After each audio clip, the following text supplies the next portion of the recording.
Aujourd'hui, j'aimerais partager avec vous un livre qui n'est pas du tout un livre de productivité et qui pourtant a multiplié ma productivité. Partager avec vous un livre qui n'est pas du tout un livre de marketing et pourtant qui a multiplié l'efficacité de mon marketing. C'est un livre qui n'est pas du tout un livre de communication et qui pourtant a permis d'améliorer énormément ma communication. Et ce livre peut sûrement vous aider à enfin réussir à compresser le temps et à avoir plus de temps libre et à être enfin un entrepreneur libre. Ce livre a été écrit par un Canadien qui s'appelle Dan Sullivan et il s'appelle The 25-Year Framework. Encore une fois, c'est un livre en anglais, je sais. Sébastien, pourquoi est-ce que tu ne nous partages pas des livres en français ? Parce que malheureusement, certains des meilleurs livres d'affaires ne sont pas encore traduits en français à l'heure où je fais cette vidéo. Et c'est pour ça que je partage avec vous les conseils. Parce qu'un livre en français, vous pourriez le lire par vous-même si vous parlez français.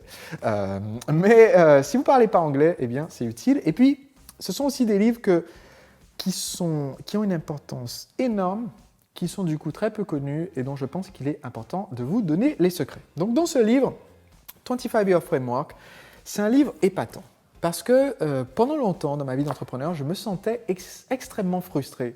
Parce que j'avais une vision à long terme que j'essayais de réaliser, parce que j'avais l'impression que j'avançais trop lentement vers cette vision à long terme. J'avais l'impression que les choses ne se faisaient pas à la vitesse à laquelle je voulais. J'avais l'impression de gaspiller énormément de mon temps. Et pourtant, j'étais dans ce dilemme entre je veux avoir une vie libre et avoir du temps libre. Et pourtant, il y a tellement de choses à faire et je n'arrive pas à les faire dans les temps. Comment faire pour se sortir de ce dilemme ? Et on m'a offert… C'était un complet hasard. On m'a offert ce livre en fait lors d'une rencontre avec un de mes masterminds, un groupe d'entrepreneurs qui se réunit plusieurs fois par an. Et j'ai dévoré ce livre en moins de 3 quarts d'heure. Alors c'est facile parce qu'au final, le livre il compte une 60aine de pages. C'est facile aussi parce que sur les 60 pages, il y en a peut-être un quart qui sont des dessins.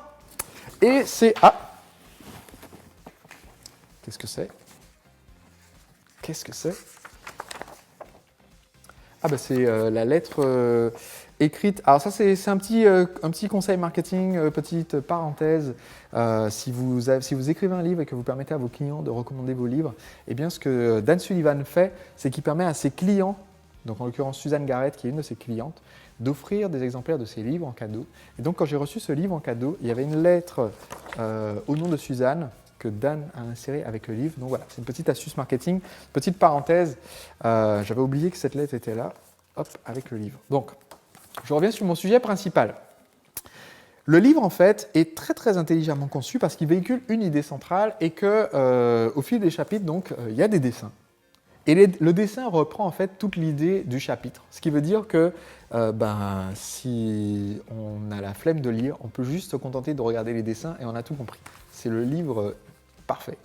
Et ce que j'ai compris en fait dans ce livre, c'est que si on se fixe une vision à long terme qui est suffisamment puissante, ça crée du temps. Et ça, c'était un concept pour moi révolutionnaire. L'idée centrale du livre, c'est que si vous réfléchissez à 25 ans, non pas vos objectifs de l'année, non pas vos objectifs sur 2 ans, sur 3 ans, mais si vous réfléchissez à votre objectif sur 25 ans et que vous vous dites, à 25 ans, dans 25 ans, quel serait l'ultime succès que je voudrais avoir réalisé avec mon entreprise ? Pour certains, c'est combien je veux faire de chiffre d'affaires, mais pour d'autres, c'est qu'est-ce que je voudrais avoir comme impact ? En 25 ans, qu'est-ce que je veux avoir réalisé qui fait que je serais ravi ?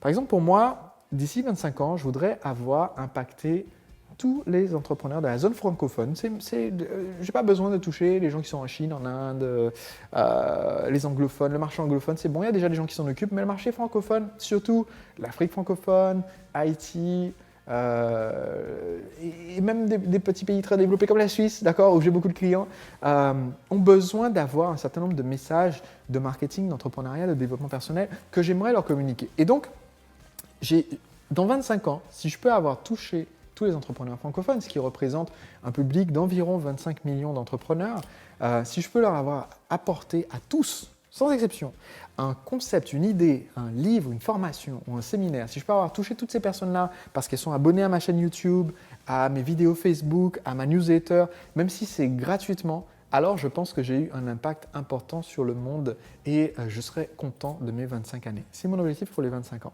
Et ce que dit Dan, c'est qu'en fait, si on se fixe cette vision à 25 ans, ça crée de l'espace parce que maintenant, on peut regarder dans nos activités quelles sont les activités qui contribuent réellement à ma vision à 25 ans et arrêter de faire les activités qui n'y contribuent pas.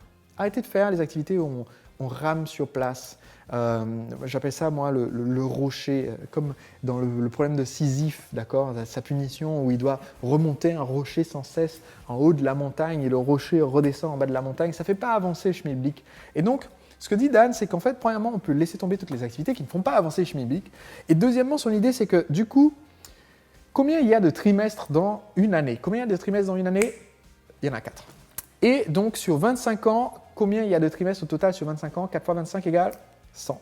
Ça veut dire que chaque trimestre, j'ai juste besoin d'avancer d'à peine 1% vers mon objectif. C'est tout petit. Ça libère énormément. Sur un trimestre, j'ai peu à faire au final, au total. Ça me laisse beaucoup de temps pour faire peu de choses, mais des choses essentielles qui vont tout changer.